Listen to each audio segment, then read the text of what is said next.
Hi friends, good morning. ಹೇಗಿದ್ದೀರಾ ಎಲ್ಲರೂ? Friends, ಎಲ್ಲರೂ ಚೆನ್ನಾಗಿದ್ದೀರಾ ಅಂತ ನಾನು ಭಾವಿಸ್ತೀನಿ. ನಾನು ಕೂಡ ಚೆನ್ನಾಗಿದ್ದೀನಿ. ಇವತ್ತು ಮತ್ತೊಂದು ರೆಸಿಪಿಯೊಟ್ಟಿಗೆ ನಿಮ್ಮೊಂದಿಗೆ ಬರ್ತಾ ಇದ್ದೀನಿ. ಆ ರೆಸಿಪಿ ಯಾವ್ದಂತ ತೋರಿಸ್ಕೊಡ್ತೀನಿ. ಅದಕ್ಕಿಂತ ಮುಂಚೆ ನೀವು ನನ್ನ ಚಾನಲ್ಗೆ ಸಬ್ಸ್ಕ್ರೈಬ್ ಮಾಡಿಲ್ಲ ಅಂದ್ರೆ ಲೈಕ್ ಮಾಡಿ, ಶೇರ್ ಮಾಡಿ ಅಂಡ್ ಸಬ್ಸ್ಕ್ರೈಬ್ ಮಾಡೋದನ್ನ ಮರಿಬೇಡಿ.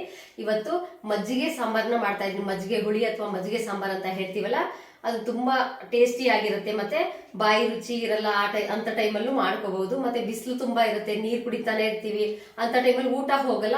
ಈ ತರ ನಾವು ಮಜ್ಜಿಗೆ ಹುಳಿ ಅಥವಾ ಮಜ್ಜಿಗೆ ಸಾಂಬಾರ್ನ ಮಾಡ್ಕೊಂಡ್ರೆ ತುಂಬಾ ಚೆನ್ನಾಗಿ ಊಟ ಹೋಗುತ್ತೆ. ಹಾಗಾದ್ರೆ ಆ ರೆಸಿಪಿನ ನೋಡೋಣ ಬನ್ನಿ. ನೋಡಿ, ನಾನು 3/4 ಲೀಟರ್ ಅಷ್ಟು ನಾನು ಗಟ್ಟಿ ಮೊಸರನ್ನ ತಗೊಂಡಿದ್ದೀನಿ. ನೋಡಿ, ಇಷ್ಟು ಗಟ್ಟಿ ಇರಬೇಕಿದು. ಯಾವ ತರ ಕೆಂಡ ತರ ಇದೆ ನೋಡಿ, ಇಷ್ಟು ಗಟ್ಟಿ ಇದೆ. ಈ ಕಡೆ ನಾನು ಹಾಲು ತಗೊಂಡಿದ್ದೀನಿ. 1 ಬೌಲ್ನಷ್ಟು ಹಾಲು ತಗೊಂಡಿದ್ದೀನಿ. 3/4 ಬೌಲ್ನಷ್ಟು ನಾನು ಹಾಲಿನ ಕೆನೆನ ತಗೊಂಡಿದ್ದೀನಿ. ಮತ್ತೆ ಅರಿಶಿನ ತಗೊಂಡಿದ್ದೀನಿ, ಜೀರಿಗೆ ತಗೊಂಡಿದ್ದೀನಿ ನೋಡಿ. ಮತ್ತೆ ಈ ಕಡೆ ನಾನು ಕೊತ್ತಂಬರಿ ಸೊಪ್ಪನ್ನ ತಗೊಂಡಿದ್ದೀನಿ. ಇಲ್ಲಿ 5ರಿಂದ 6 ಹಸಿಮೆಣಸಿನ್ಕಾಯಿ ತಗೊಂಡಿದ್ದೀನಿ. ಈ ಕಡೆ ಎಣ್ಣೆ ತಗೊಂಡಿದ್ದೀನಿ. ಮತ್ತೆ ಇಲ್ಲಿ ಸಾಸಿವೆನ ತಗೊಂಡಿದ್ದೀನಿ. ಈ ಕಡೆ ನಾನು ಸಣ್ಣಗೆ ಹೆಚ್ಚಿರುವಂಥ 1 ಈರುಳ್ಳಿ ಮತ್ತೆ ಬೆಳ್ಳುಳ್ಳಿ, ಕರಿಬೇವು ಸೊಪ್ಪನ್ನ ತಗೊಂಡಿದ್ದೀನಿ ನೋಡಿ. ಇಲ್ಲಿ ರುಚಿಗೆ ತಕ್ಕನಷ್ಟು ಉಪ್ಪನ್ನು ತಗೊಂಡಿದ್ದೀನಿ. ಒಂದು ತವಾ ಇಟ್ಕೊಂಡಿದ್ದೀನಿ. ಅದಕ್ಕೆ ನಾನು ಮೆಣಸಿನ್ಕಾಯಿನ ಚೆನ್ನಾಗಿ ಹುರಿದಿಟ್ಕೊಳ್ತೀನಿ. ಮೆಣಸಿನ್ಕಾಯಿ ನೋಡಿ ಆಗಿದೆ, ಇಷ್ಟಾದರೆ ಸಾಕು, ಆಫ್ ಮಾಡ್ಕೊಳ್ತೀನಿ. ಒಂದು ಮಿಕ್ಸಿ ಜಾರ್ ತಗೊಂಡಿದ್ದೀನಿ ನಾನು. ಅದಕ್ಕೆ ಬೆಳ್ಳುಳ್ಳಿನ ಹಾಕ್ಕೊಳ್ತಾ ಇದ್ದೀನಿ. ಅದಕ್ಕೆ ಕೊತ್ತಂಬರಿ ಸೊಪ್ಪನ್ನ ಹಾಕ್ಕೊಳ್ತಾ ಇದ್ದೀನಿ. ಮತ್ತು ಸ್ವಲ್ಪ ಕರಿಬೇವು ಸೊಪ್ಪು ಹಾಕ್ಕೊಳ್ತಾ ಇದ್ದೀನಿ. ಅದಕ್ಕೆ ಸ್ವಲ್ಪ ಸಾಸಿವೆನ ಹಾಕ್ಕೊಳ್ತಾ ಇದ್ದೀನಿ. ಅರ್ಧ ಟೀ ಸ್ಪೂನಷ್ಟು ಸಾಸಿವೆನ ಹಾಕ್ಕೊಳ್ತಾ ಇದ್ದೀನಿ. ಇಲ್ಲಿ ನಾನು 2 ಟೀ ಸ್ಪೂನಷ್ಟು ಜೀರಿಗೆನ ಹಾಕ್ಕೊಳ್ತಾ ಇದ್ದೀನಿ. ಮತ್ತು ಇಲ್ಲಿ ಹುರಿದಿಟ್ಟಿರುವಂಥ ಹಸಿಮೆಣಸಿನ್ಕಾಯಿನ ಹಾಕ್ಕೊಳ್ತಾ ಇದ್ದೀನಿ. ಮತ್ತು ಇದಕ್ಕೆ ಸ್ವಲ್ಪ ಅರಿಶಿನದ ಪುಡಿನ ಹಾಕ್ಕೊಳ್ತಾ ಇದ್ದೀನಿ. ಸ್ವಲ್ಪ ಉಪ್ಪು ಹಾಕ್ಕೊಳ್ತಾ ಇದ್ದೀನಿ.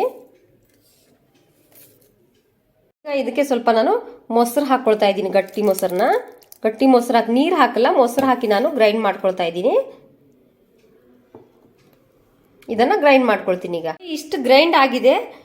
ಈಗ ನಾನು ಕೆನೆನ ಹಾಕ್ಕೊಳ್ತಾ ಇದ್ದೀನಿ ಮಜ್ಜಿಗೆ ಸಾಂಬಾರಿಗೆ. ಅಂದರೆ ಮಜ್ಜಿಗೆ ಹುಳಿ ಮಾಡ್ತೀವಲ್ಲ, ಅದಕ್ಕೆ ಅದ್ರ ಸೀಕ್ರೆಟ್ ಏನಪ್ಪ ಅಂದರೆ ಈ ಹಾಲಿನ ಕೆನೆ. ಇದರಿಂದ ತುಂಬ ಅಂದರೆ ತುಂಬ ಅಷ್ಟೊಂದು ಟೇಸ್ಟ್ ಕೊಡುತ್ತೆ ಈ ಮಜ್ಜಿಗೆ ಸಾಂಬಾರು. ಇದಕ್ಕೆ ನಾನು ಈ ಕೆನೆನ ಹಾಕ್ಕೊಳ್ತಾ ಇದ್ದೀನಿ.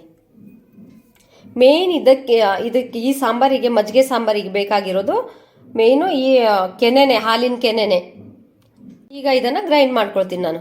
ನೈಸಾಗಿ ಗ್ರೈಂಡ್ ಮಾಡ್ಕೊಟ್ಟಿದ್ದೀನಿ ನೋಡಿ. ಈ ಥರ ಗ್ರೈಂಡ್ ಆದರೆ ಸಾಕು. ಒಂದು ಪಾತ್ರೆ ತಗೊಂಡಿದ್ದೀನಿ ನೋಡಿ. ಅದಕ್ಕೆ ನಾನು 2 ಟೇಬಲ್ ಸ್ಪೂನ್ ಅಷ್ಟು ಎಣ್ಣೆನ ಹಾಕ್ಕೊಳ್ತಾ ಇದ್ದೀನಿ. ಇದಕ್ಕೆ ಸಾಸಿವೆನ ಹಾಕ್ಕೊಳ್ತಾ ಇದ್ದೀನಿ. ಸಾಸಿವೆ ಸಿಡಿತಾ ಇದೆ ನೋಡಿ. ಒಣಮೆಣಸಿನ್ಕಾಯಿ ಹಾಕ್ಕೊಳ್ತಾ ಇದ್ದೀನಿ. ಇದಕ್ಕೆ ಜೀರಿಗೆನ ಹಾಕ್ಕೊಳ್ತಾ ಇದ್ದೀನಿ. ಇದಕ್ಕೆ ಕರಿಬೇವು ಸೊಪ್ಪು ಹಾಕ್ಕೊಳ್ತಾ ಇದ್ದೀನಿ. ಈಗ ಇದಕ್ಕೆ ಕಟ್ ಮಾಡಿರುವಂಥ ಈರುಳ್ಳಿನ ಹಾಕ್ಕೊಳ್ತಾ ಇದ್ದೀನಿ. ಮಿಕ್ಸ್ ಮಾಡ್ಕೊಳ್ಳೋಣ. ಇದನ್ನು ಬ್ರೌನ್ ಕಲರ್ ಬರಲಿ ಇದು. ಈ ಕಡೆ ಈರುಳ್ಳಿ ಚೆನ್ನಾಗಿ ಬ್ರೌನ್ ಆಗಲಿ. ಈ ಕಡೆ ನಾನು ಅದೇ ಮಿಕ್ಸಿ ಜಾರಿಗೆ ಮೊಸರನ್ನ ಗ್ರೈಂಡ್ ಮಾಡ್ಕೊಳ್ತೀನಿ. ಅಂದರೆ ಮಜ್ಜಿಗೆ ಥರ ಮಾಡ್ಕೊಳ್ತೀನಿ ನಾನು. ಗಟ್ಟಿ ಮೊಸರು ಹಾಕಬಾರ್ದು, ಇದನ್ನು ಮಜ್ಜಿಗೆ ಥರ ಮಾಡಿಕೊಂಡು ಸಾಂಬಾರು ಮಾಡ್ಕೋಬೇಕು ನೋಡಿ. ಈ ಥರ ನಾನು ಗ್ರೈಂಡ್ ಮಾಡ್ಕೊಂಡಿದ್ದೀನಿ, ಮಜ್ಜಿಗೆ ಮಾಡ್ಕೊಂಡಿದ್ದೀನಿ.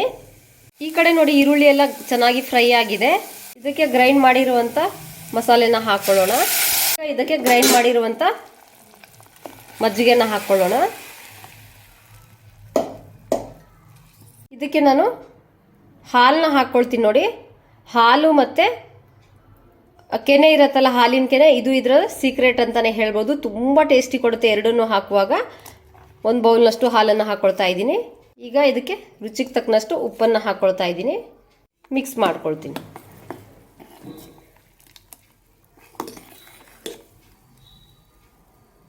ಇದನ್ನು ಕುದಿಸಬಾರ್ದು. 2 ನಿಮಿಷ ಮಾತ್ರ ಕಡಿಮೆ ಉರಿಯಲ್ಲಿಟ್ಟು ಸ್ಟವ್ನ ಆಫ್ ಮಾಡಬೇಕು ನೋಡಿ. ಆಗಿದೆ, ಸ್ಟವ್ನ ಆಫ್ ಮಾಡ್ಕೊಳ್ತೀನಿ ನಾನು. ಈಗ ಇದಕ್ಕೆ ಮೇಲಿಂದ ಸ್ವಲ್ಪ ಕೊತ್ತಂಬರಿ ಸೊಪ್ಪನ್ನ ಹಾಕ್ಕೊಳ್ತಾ ಇದ್ದೀನಿ ನೋಡಿ. ಫ್ರೆಂಡ್ಸ್, ಆಗಿದೆ ಇದು. ಇದನ್ನು ಒಂದು ಬೌಲಿಗೆ ನಾನು ಸರ್ವ್ ಮಾಡ್ಕೊಳ್ತೀನಿ. ತುಂಬ ಟೇಸ್ಟಿಯಾಗಿರುತ್ತೆ. ಸುಲಭವಾಗಿ 5 ನಿಮಿಷದಲ್ಲಿ ಮಾಡ್ಕೋಬಹುದು. ಈ ಕಡೆ ಒಂದು ಬೌಲಿಗೆ ನಾನು ಸರ್ವ್ ಮಾಡ್ಕೊಳ್ತೀನಿ.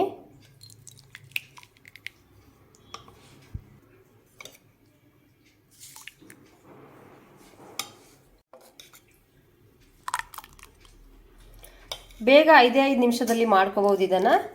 ತುಂಬ ಟೇಸ್ಟಿಯಾಗಿರುತ್ತೆ.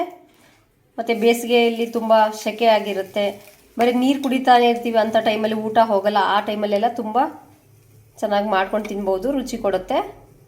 ನೋಡಿ ಫ್ರೆಂಡ್ಸ್, ಸರ್ವ್ ಮಾಡ್ಕೊಂಡಿದ್ದೀನಿ ಯಾವ ರೀತಿಯಾಗಿ ಬಂದಿದೆ ಎಂಬುದಾಗಿ. ನೀವು ಮನೇಲಿ ಈ ವಿಡಿಯೋನ ಟ್ರೈ ಮಾಡಿ, ತುಂಬ ತುಂಬ ಟೇಸ್ಟಿಯಾಗಿರುತ್ತೆ ಇದು. ಒಮ್ಮೆ ಟ್ರೈ ಮಾಡಿ ಆ ನಂತರದಲ್ಲಿ ಕಮೆಂಟ್ ಮೂಲಕ ತಿಳಿಸಿ ಫ್ರೆಂಡ್ಸ್. ನೋಡಿ ಹೇಗೆ ಬಂದಿದೆ ಅಂತ, ನೋಡೋಕ್ಕೂ ತುಂಬ ಚೆನ್ನಾಗಿದೆ, ಅಷ್ಟೇ ಟೇಸ್ಟಿ ಆಗಿದೆ. ಓಕೆ ಫ್ರೆಂಡ್ಸ್, ಮತ್ತೊಂದು ವಿಡಿಯೋ ಒಟ್ಟಿಗೆ ನಿಮ್ಮೊಟ್ಟಿಗೆ ಸಿಗ್ತೀನಿ. ಅಲ್ಲಿವರೆಗೂ ಬಾಯ್.